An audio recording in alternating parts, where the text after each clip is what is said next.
Hello students, your welcome eight LST life sciences tutorial.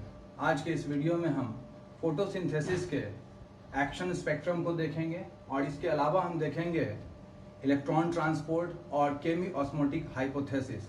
इसके अलावा हम इसमें देखेंगे जेड स्कीम, यानी जो इलेक्ट्रॉन ट्रांसपोर्ट सिस्टम है, इलेक्ट्रॉन ट्रांसपोर्ट चेन है, उसके बारे में। तो चलिए वीडियो को शुरू करते हैं। इसमें देखिए ये 3 ग्राफ्स हैं। इसमें ये जो पहला ग्राफ है इसमें आप देख रहे हैं ये y एक्सिस है, ये x एक्सिस है और y एक्सिस पर हमने क्या रखा है, absorbance of light by chloroplast pigments. और ये जो है इधर जो है यह है wavelength of light in nanometers. ये यहाँ पर ब्लू लाइट है और इधर क्या है, रेड लाइट। यह जो फिगर है यह रिप्रेजेंट कर रहा है absorption spectrum of chlorophyll A, chlorophyll B और कैरोटीनॉइड्स। ये देखिए ये 3 ग्राफ्स आपको दिख रहे हैं एक साथ, जबकि यहाँ पर क्या है, 2 ग्राफ्स हैं। इसमें सबसे जो ऊंचा ग्राफ है किसका है, क्लोरोफिल बी का है। इसके बाद है क्लोरोफिल ए का और फिर क्या है, कैरोटीनॉइड्स का। यानी कि ये जो क्लोरोफिल ए है, क्लोरोफिल बी है और कैरोटीनॉइड, ये तीनों जो है यह ब्लू रीजन ऑफ लाइट को एब्जॉर्ब करते हैं। जबकि यह जो है ये है क्लोरोफिल ए, ये है क्लोरोफिल बी। क्लोरोफिल ए और बी केवल ये जो है रेड लाइट को एब्जॉर्ब करते हैं, यानी कैरोटीनॉइड्स जो हैं ये रेड लाइट को एब्जॉर्ब नहीं करते हैं। ये जो सेकंड फिगर है ये है एक्शन स्पेक्ट्रम ऑफ फोटोसिंथेसिस और यह जो y एक्सिस है यह रिप्रेजेंट कर रहा है rate of photosynthesis which is measured by O2 release. यानी कि आप देख रहे हैं यहाँ कि ये जो भाग है यहाँ पर ये ब्लू लाइट है और इधर जो है रेड लाइट है। यानी कि ब्लू लाइट में जो रेट ऑफ फोटोसिंथेसिस हायर है इसमें ऑक्सीजन क्या है, ज्यादा रिलीज हो रहा है, जबकि रेड लाइट में ऑक्सीजन कम रिलीज हो रहा है। यहाँ पर आप देख रहे हैं ये जो फिगर 3 है इसमें एक साथ 2 ग्राफ्स हैं and this is action spectrum of photosynthesis superimposed on absorption spectrum of chlorophyll ए।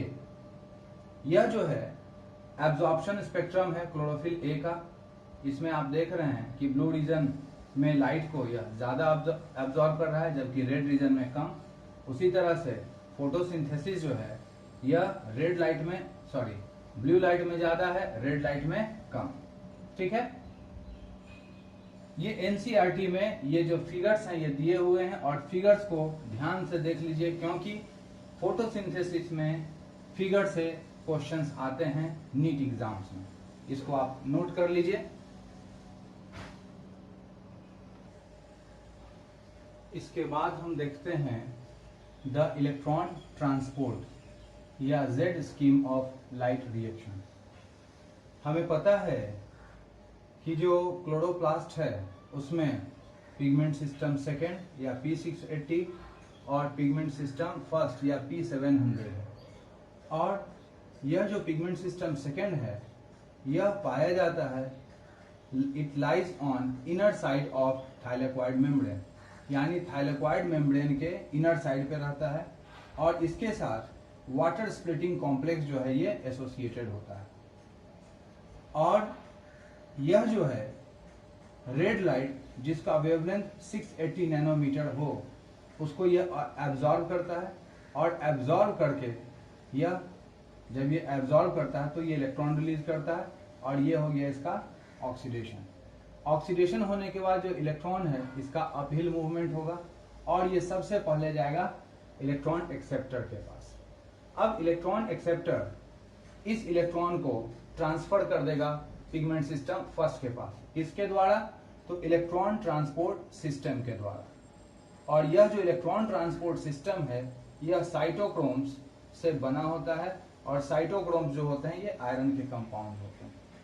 जब इलेक्ट्रॉन का ट्रांसफर इलेक्ट्रॉन ट्रांसपोर्ट सिस्टम के द्वारा होता है तो उस समय एडिनोसिन डाइफॉस्फेट और इनऑर्गेनिक फॉस्फेट जो है ये आपस में रिएक्ट करके बनाते हैं एटीपी। इलेक्ट्रॉन का यह जो मूवमेंट होता है ये डाउनहिल मूवमेंट होता है, यानी कि यहाँ से लो एनर्जी से हाई एनर्जी जा रहा है, यहाँ हाई एनर्जी से लो एनर्जी की ओर। फिर इसी तरह से जब ये इलेक्ट्रॉन यहाँ आ जाता है तो ये पिगमेंट सिस्टम फर्स्ट का रिडक्शन होता है। लेकिन इसके पहले यह रेड लाइट जिसका वेवलेंथ 700 नैनोमीटर होता है उसको एब्जॉर्ब करके ऑक्सीडाइज होता है। इसका भी इलेक्ट्रॉन जो है अपहिल माइग्रेट करता है और ये सबसे पहले जाता है इलेक्ट्रॉन एक्सेप्टर के पास। यह जो इलेक्ट्रॉन एक्सेप्टर यहाँ है इसका रेडॉक्स पोटेंशियल हाई होता है और यहाँ से इलेक्ट्रॉन यह फाइनली चला जाता है किसके पास, NADP+ जो कि ऑक्सीडाइज फॉर्म है और इससे बन जाता है NADPH+H+ जो कि रिड्यूस्ड फॉर्म है। इलेक्ट्रॉन का यह मूवमेंट कैसा है, डाउनहिल मूवमेंट होता है और यहाँ पर जो एंजाइम काम करेगा वह होगा NADP रिडक्टेज।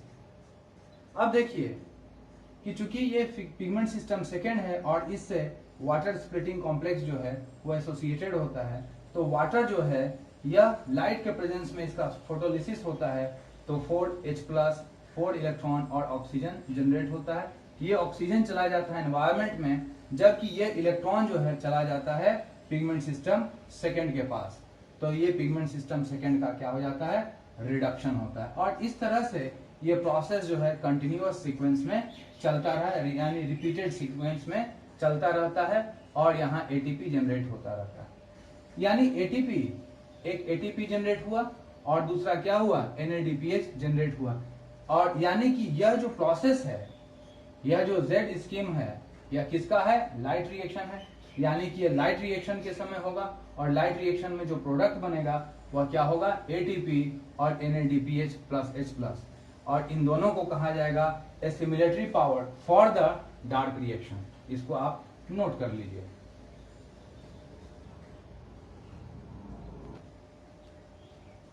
इसके बाद हम देखेंगे cyclic and non cyclic photo phosphorylation.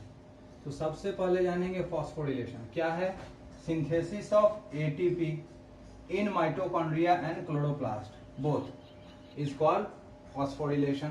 But if synthesis of ATP takes place from ADP and inorganic phosphate in presence of light, then it is called photophosphorylation. और यह जो फोटोफॉस्फोरिलेशन है दो तरह का होता है, cyclic and non cyclic. Cyclic photophosphorylation में केवल PS फर्स्ट या P700 भाग लेता है, यानी ऐसा पिगमेंट सिस्टम जिसमें P700 रिएक्शन सेंटर होगा वो भाग लेगा। It occurs in the membrane of stroma lamellae. यह जो है स्ट्रोमा लैमेली के मेम्ब्रेन में होता है और जो स्ट्रोमा लैमेली का जो मेम्ब्रेन होता है उसमें PS सेकेंड या P680 नहीं पाया जाता है, NADP रिडक्टेज एंजाइम भी नहीं पाया जाता है। तो इस साइक्लिक फोटोफॉस्फोरिलेशन में केवल ATP का फॉर्मेशन होता है, NADPH+H+ का फॉर्मेशन नहीं होता है। और ये जो साइक्लिक फोटोफॉस्फोरिलेशन तब होता है जब जो क्लोरोफिल है उसको ऐसा लाइट मिलता है जिसका वेवलेंथ 680 नैनोमीटर से ज्यादा हो। जबकि नॉन साइक्लिक फोटोफॉस्फोरिलेशन में PS फर्स्ट और PS सेकेंड दोनों भाग लेते हैं और यह जो होता है कहाँ, तो membrane of thylakoid of granum. यानी ग्रेनम जिस थाइलेक्वाइड से बना है उस थाइलेक्वाइड के मेम्ब्रेन में होता है, क्योंकि वहां पर क्या होगा, pigment system first, pigment system second और NADP रिडक्टेज एंजाइम भी पाया जाएगा। और इस वजह से यहाँ नॉन साइक्लिक जो फोटोफॉस्फोरिलेशन है उसमें ATP और NADPH+H+ भी बनता है और यह जो है फॉलो करता है Z स्कीम को। जबकि यह तो क्या है, साइक्लिक फ्लो है। जैसे जो साइक्लिक फोटोफॉस्फोरिलेशन है उसमें देखिए, जैसे PS फर्स्ट है और P700, तो ये 700 नैनोमीटर वेवलेंथ वाले लाइट को एब्जॉर्ब करता है, ये ऑक्सीडाइज होता है। इसका जो इलेक्ट्रॉन है उसका अपहिल माइग्रेशन होता है, वो प्राइमरी इलेक्ट्रॉन एक्सेप्टर के पास जाता है और वहां से वापस पिगमेंट सिस्टम फर्स्ट को रिटर्न हो जाता है थ्रू इलेक्ट्रॉन ट्रांसपोर्ट सिस्टम। और इसी इलेक्ट्रॉन ट्रांसपोर्ट सिस्टम से जब इलेक्ट्रॉन का ट्रांसपोर्ट होता है तो ADP और इनऑर्गेनिक। इसके बाद हम देखते हैं केमी ऑस्मोटिक हाइपोथेसिस, यानी ATP का सिंथेसिस कैसे होता है, इसके लिए है chemiosmotic hypothesis. In photosynthesis ATP synthesis is linked to the development of proton gradient across the thylakoid membrane. यानी कि फोटोसिंथेसिस में ATP का जो सिंथेसिस है ये लिंक्ड होता है development of proton gradient across the thylakoid membrane, यानी थाइलेक्वाइड मेम्ब्रेन के दोनों तरफ जो प्रोटॉन है उस प्रोटॉन का कंसंट्रेशन डिफरेंस क्या है। Here proton accumulation is towards the inside of membrane, that means lumen। यानी कि रेस्पिरेशन में जब एटीपी का सिंथेसिस होता है उस समय प्रोटॉन ग्रेडियंट का डेवलपमेंट जो होता है आउटर मेम्ब्रेन और इनर मेम्ब्रेन के बीच में होता है, लेकिन यहाँ पर प्रोटॉन ग्रेडियंट यानी प्रोटॉन का हायर कंसंट्रेशन जो है यह थाइलेक्वाइड मेम्ब्रेन के भीतर वाले स्पेस में यानी ल्यूमेन में होता है। ठीक है, यहां देखिए यह जो है यह थाइलेक्वाइड का मेम्ब्रेन है, ये आउटर मेम्ब्रेन है, यह इनर मेम्ब्रेन है, और यह जो स्पेस है यह क्या है, ल्यूमेन है, और यह क्या है, आउटसाइड स्पेस यानी कि स्ट्रोमा। यहां पर H+ का कंसंट्रेशन क्या होगा, लो होगा। और यह जो थाइलेक्वाइड का मेम्ब्रेन है इसमें पिगमेंट सिस्टम सेकेंड है, पिगमेंट सिस्टम फर्स्ट है, इसके अलावा साइटोक्रोम B6F है, इसके अलावा जो हाइड्रोजन कैरियर है प्लास्टोक्विनोन ये है, और जो प्लास्टोसाइनिन है यह थाइलेक्वाइड मेम्ब्रेन के इनर साइड की ओर है। अब स्ट्रोमा के भीतर स्ट्रोमा में क्या होगा, वाटर का स्प्लिटिंग होगा, H+ इलेक्ट्रॉन और ऑक्सीजन जनरेट होगा। ये ऑक्सीजन तो एनवायरमेंट में चला जाएगा, और ये जो पिगमेंट सिस्टम है यह क्या करेगा, तो ये लाइट को एब्जॉर्ब करेगा, ऑक्सीडाइज होगा, और जब ऑक्सीडाइज होगा तो इलेक्ट्रॉन जो है यहाँ से ट्रांसफर करेगा, और यहाँ फोटोसिंथेसिस ये फोटोलिसिस ऑफ वाटर में जो इलेक्ट्रॉन जनरेट हुआ था वो चला जाता है किसके पास, पिगमेंट सिस्टम सेकेंड, और इसके द्वारा जो रिलीज इलेक्ट्रॉन है इसका ट्रांसफर हो जाता है किसको भाई, तो प्लास्टोक्विनोन। ये प्लास्टोक्विनोन जो है एक्चुअली इलेक्ट्रॉन कैरियर नहीं हाइड्रोजन कैरियर है, तो यहाँ से स्ट्रोमा में से प्रोटॉन जो है यहाँ आएगा और ये इलेक्ट्रॉन ये दोनों मिलकर हाइड्रोजन एटम बनेगा, और इस तरह से प्लास्टोक्विनोन क्या हो जाएगा, रिड्यूस हो जाएगा। ये क्या हो गया, प्लास्टोक्विनोन जो है ये रिड्यूस होकर के और क्या बन गया, पीएच, मतलब PQH, यानी कि यह प्लास्टोक्विनोन है, इसने H+ और इलेक्ट्रॉन को गेन किया और ये रिड्यूस होकर के क्या हो गया, पीएच। और यह जो है अब जो है ये इलेक्ट्रॉन को आगे ट्रांसफर करेगा और H+ को यहां रिलीज कर देगा। अब यह जो इलेक्ट्रॉन है यह साइटोक्रोम B6F से होता हुआ, यह जो इलेक्ट्रॉन कैरियर है प्लास्टोक्विनोन इससे होता हुआ पिगमेंट सिस्टम फर्स्ट हो जाएगा, और पिगमेंट सिस्टम फर्स्ट जो है ये ऑलरेडी क्या करता है, ये 700 मीटर नैनोमीटर वाले वेवलेंथ ऑफ लाइट को एब्जॉर्ब करता है, और इसका इलेक्ट्रॉन जो है यह फेरिडॉक्सिन FNR से होता हुआ फाइनली NADP+ को NADPH और H+ में कन्वर्ट कर देता है। इसके लिए भी जो H+ आता है वह स्ट्रोमा से आता है, यानी कि स्ट्रोमा में H+ आयन का कंसंट्रेशन क्या है, घटता है। प्लास्टोसाइनिन से जो इलेक्ट्रॉन PS फर्स्ट में जाता है वह PS फर्स्ट को क्या कर देता है, रिड्यूस कर देता है। तो इस तरह से हम देख रहे हैं कि स्ट्रोमा का जो प्रोटॉन है यह चला गया ल्यूमेन में, और यह जो प्रोटॉन है यह इस्तेमाल हो गया NADPH के फॉर्मेशन में।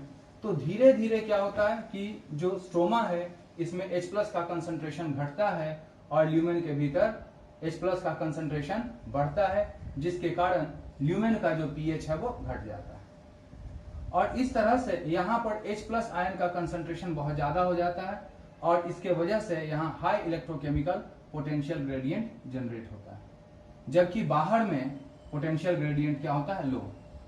अब यह जो प्रोटॉन है यह थाइलेक्वाइड मेम्ब्रेन में मौजूद F0 F1 पार्टिकल CF0 और CF1, यह जो F1 है यह ATP सिंथेज एंजाइम का काम करता है। अब यह प्रोटॉन हाई कंसंट्रेशन से लो कंसंट्रेशन की ओर मूव करता है जब, तो जो एनर्जी जनरेट होता है वो एनर्जी ADP और इनऑर्गेनिक फॉस्फेट को ATP में कन्वर्ट कर देता है। ये जो यहाँ जो आप देख रहे हैं CF0 CF1 पार्टिकल, तो यहाँ पर प्रोटॉन चैनल भी होता है और प्रोटॉन पंप भी होता है। प्रोटॉन चैनल जो है वह प्रोटॉन को वापस कहां ले जाएगा, तो ये ले जाएगा ल्यूमेन में, जो कि एक एक्टिव प्रोसेस होगा। जबकि यहां पर से यानी जो है पंप जो है प्रोटॉन को स्ट्रोमा से ले जाता है ल्यूमेन में, जबकि जो प्रोटीन चैनल है वो प्रोटीन चैनल जो है वह प्रोटॉन को हाई कंसंट्रेशन से लो कंसंट्रेशन की ओर मूव करने देता है। और जब down the concentration gradient movement होता है प्रोटॉन को, तो उस समय जो एनर्जी रिलीज होती है उसी एनर्जी से एडीपी और आईपी एटीपी बनाता है।